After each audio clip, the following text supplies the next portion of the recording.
coucou, j'espère que vous allez bien. Aujourd'hui on se retrouve dans une nouvelle vidéo recommandation et on va parler Enemies to Lovers. Voilà, ça fait très longtemps que j'avais pas fait de recommandations comme ça, genre vraiment juste pour le trope.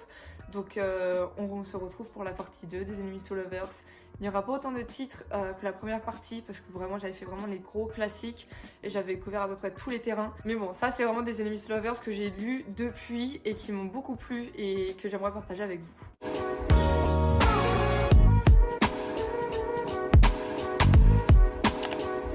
Premier livre dont on va parler, c'est de Spanish Love Deception de Elena Armas, si je me trompe pas. On va suivre en gros Catalina et Aaron. Donc Catalina c'est un vrai rayon de soleil, Aaron c'est tout le contraire.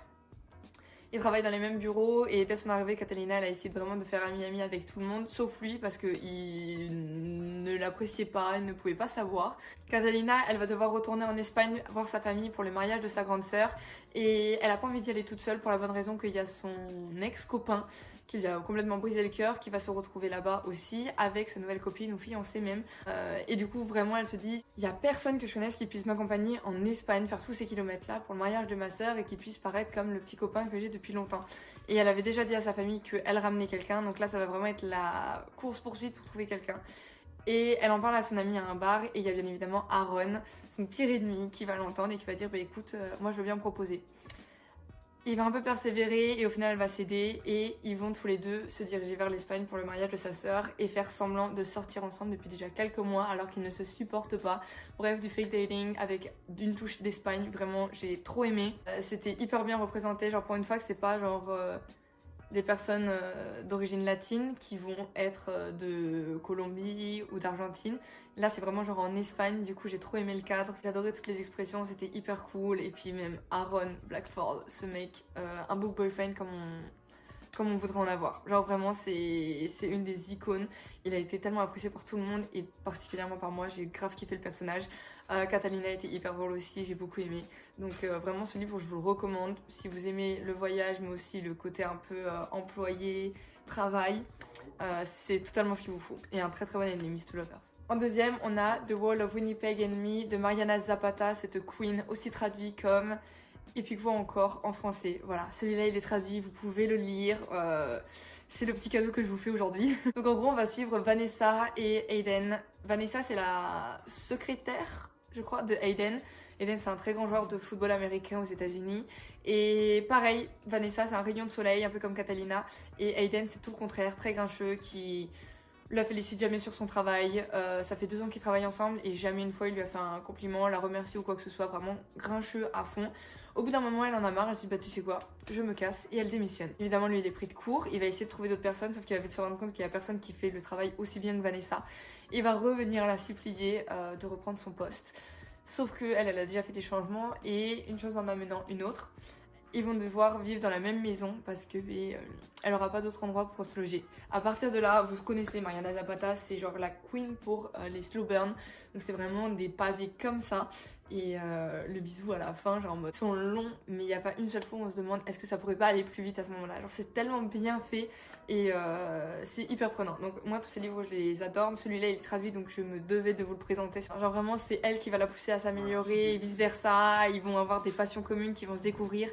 J'ai trop aimé le fait que genre ils ont passé 2 ans de leur vie ensemble et c'est après qu'ils se soient séparés professionnellement qu'ils se rendent compte en fait de ce qu'il a perdu et qu'à partir de là ils commencent vraiment à se connaître. Genre je sais pas, j'ai trop aimé et puis le contexte avec la proximité forcée et tout. Genre un bon pack pour faire un super Enemies to Lovers, donc ça je vous le recommande. Prochain livre dont on va parler, c'est 10 bonnes raisons de te détester d'Emma Green. Et alors ça, je l'ai terminé hier, c'est un coup de cœur, donc je suis tellement contente de vous en parler maintenant que c'est chaud. C'est Victoire, nous les lecteurs, qui l'a recommandé en disant que c'était l'un de ses livres préférés. Et j'étais vachement intriguée parce que j'en avais jamais entendu parler. Je voulais absolument tester l'auteur, du coup j'ai envoyé un message aux éditions. Ils me l'ont très gentiment envoyé, en plus d'un autre livre. Et je l'ai lu mais direct et j'ai eu le coup de cœur, mais un truc de dingue. Je vous en reparlerai plus et détaillerai vraiment mon avis complet à la fin du mois. Mais en gros on va suivre Gabrielle qui est barman dans un hôtel et elle va direct flasher sur un des clients qui arrive quelques minutes avant son service. Il y a beaucoup de tension, beaucoup de répartie entre les deux et ils finissent par coucher ensemble, juste l'histoire d'une soirée. Lui, il voyage énormément, ce qui fait que le lendemain, il part. Et ils savent très peu de choses l'un de l'autre. Ils se séparent et bon, 9 mois plus tard, 2 petits loups sont nés, Hermione et Sirius. Et là, ça a posé problème parce que du coup, elle n'a que le nom et un projet de vie sur ce mec et impossible de le retrouver. On se retrouve 6 ans plus tard où il y a quelque chose qui va changer, qui va la pousser à retrouver ce mystérieux père. Et elle le trouve enfin grâce à un article. Et là, le grand déménagement pour la petite famille vers Hawaï pour aller retrouver leur père. Et c'était incroyable. Ce livre était trop bien. Ce livre était tellement bien. Vous savez que moi, j'adore quand les livres ont du sens. Quand il y a des réactions qui sont sensées, qui s'expliquent de façon rationnelle. Et ça, c'est ce que le livre m'a totalement donné. Genre, on est dans une situation un peu spéciale où on peut remettre en question les choix que la mère a pu faire, les réactions du père. Parce que c'est pas évident, quoi, de se rendre compte que t'as 2 gosses de 6 ans. Et c'est pas évident pour elle de tout déménager, de tout plaquer et de se dire, ben voilà, maintenant je décide de faire rentrer leur père dans leur vie. Pourquoi ça a pris autant de temps? Il y a plein de trucs et c'était hyper bien rationalisé, raisonné. Alors ça m'a fait fondre, le décor est impec, genre vraiment j'avais l'impression d'être à Hawaï tout le long et bref je peux pas tout vous spoiler mais un coup de cœur, faites-moi confiance, je comprends pas pourquoi on n'en parle pas assez de ce livre parce que vraiment c'est une pépite. Je sais que Dema Green c'est d'autres titres qui ressortent le plus mais ça mais pépite, donc vraiment allez le lire, vraiment j'ai adoré. Le prochain livre c'est Romance Fantasy et c'est Le sang et la cendre de Jennifer L. Armentrout. Premier tome du coup de la saga. Je voulais vous présenter ce livre depuis très longtemps.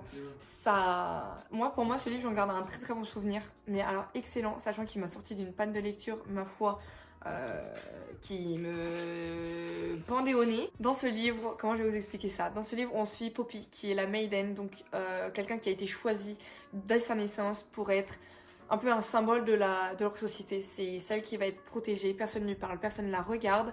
Elle n'a le droit de rien faire parce qu'elle doit être protégée pour son avenir. Voilà, je vous en dis pas plus. Mais elle est promise à quelque chose, à un avenir très important. Elle est unique, quoi. Genre on peut pas la sacrifier ou quoi que ce soit. C'est vraiment, elle n'a le droit de rien faire pour être sûre que ça porte pas en cacahuète. Notre très chère Poppy, bien évidemment, plus on lui met des limites, plus elle va avoir envie de les enfreindre. Et c'est exactement ce qu'elle va faire. Elle va avoir une vie complètement différente de celle du jour. Elle va vouloir tester de nouvelles choses et elle va tomber sur Oki, un garçon avec qui le courant va passer mais directement. Malheureusement, très peu de temps après, elle va se rendre compte qu'en fait Oki c'est surtout la personne qui est censée la protéger de ces conneries là et pas censée faire les conneries avec elle. Là on part vraiment genre sur du fantasy 50% et romance 50%. Genre c'est moitié-moitié entre les deux et c'est tellement bien. La tension entre les personnages incroyable, le développement du monde, de toute l'intrigue, le plot twist de fin. Genre je sais que le 2e tome n'est pas encore sorti en français et je vous plains. Parce que alors moi j'aurais été à votre place, j'aurais pas survécu. Genre c'était tellement... Genre j'ai sauté sur le 2e tome, c'était un truc de dingue. Ça m'a sorti d'une panne de lecture, genre vraiment c'était hyper prenant, il y avait tout ce qu'il fallait. Une bonne dose de smut aussi, donc ça on dit pas non. Et incroyable. Genre vraiment je pense que ça sera une relecture dans très peu de temps parce que j'ai kiffé quoi. Vraiment ça je vous le recommande, il est traduit, faites-vous plaisir, lisez-le. Un très bon livre. Prochain livre c'est 7 Days in June de Tia Williams. On en a parlé pour... Je me demande si c'était pas le Goodreads Choice Award. Donc Eva et Shane, ils se sont connus au lycée. Ils avaient un comportement assez destructeur, ils étaient pas dans une super passe, mais ils étaient là l'un pour l'autre. Et c'est tout ce qui comptait jusqu'à un moment donné où ils se sont séparés. Et alors là, ça a été l'écart. Ils se sont plus jamais revus. Jusqu'au moment donné où ils se retrouvent des années plus tard à une conférence. Enfin, ils savent les deux que l'un existe. Mais ils s'étaient jamais rencontrés. Et Eva, qui est une auteure de romance, va faire une conférence sur ses livres.